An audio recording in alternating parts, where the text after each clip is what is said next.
If you're leading a team right now, you are not going to be successful if you still rely on the leadership techniques that you had or the leadership techniques that were deployed with you when you were starting out in your career. You can't take the lessons you learned back in the day as a new rep and try to apply them to new reps today. There is a generational gap that needs to be addressed. And it goes beyond language, and it goes beyond attitude. It really has to do with trust. Look, back in the day, 15, 20, 25 years ago, yes, there were traveling salespeople and people got on planes all the time, but for the most part, in most industries, and I know you're probably shuddering to think this right now, but a lot of leadership and a lot of managers thought that salespeople were replaceable, interchangeable even. And so, look, you're going to do this, you're going to drive a number, you're going to show me some revenue, or we're going to find somebody who will.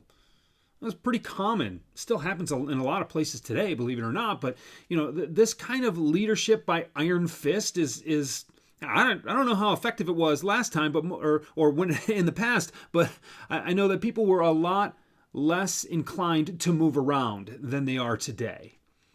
Well, you look at the sales reps of today, they're not coin operated as much as some people would like to assume. They want fringe benefits. They want to be fulfilled in other ways, non-monetarily. And quite frankly, they have more options because as more and more people work remotely, you can be in a revenue generating position remotely from any time zone and be really, really effective. So now all of a sudden, companies realize that they don't have an iron fist that they can rule over their reps with. They need to engage them differently.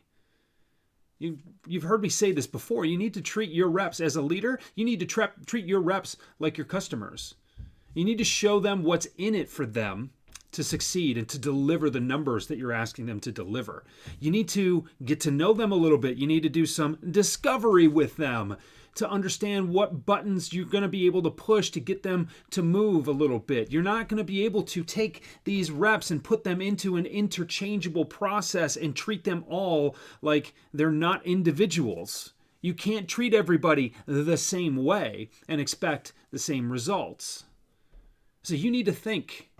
You always need to be thinking. And I know that there are playbooks from the past. You can't copy the playbooks, but you need to copy why those plays worked. And one of the biggest flaws I see in people who are elevated into management roles is that they know that they were successful in the past and they feel that they've earned that role, but they're not very good at explaining or even understanding why what they did was so effective.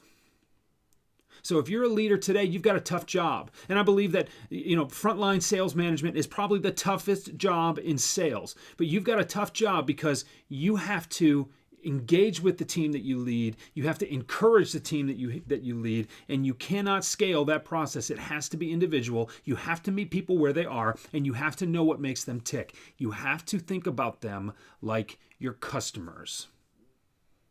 Curious? You want to learn a little more? Shoot me a message. I'm happy to engage with you on this. I'm happy to argue with you on this. You're entitled to be wrong. I'm okay with that, and we'll enjoy the talk, even if we can't agree to disagree, or even if we have to agree to disagree at the end. But I think if you think about this a little bit more, I hope you're able to really change your perspective as a leader, and I hope this helps you get more out of your team.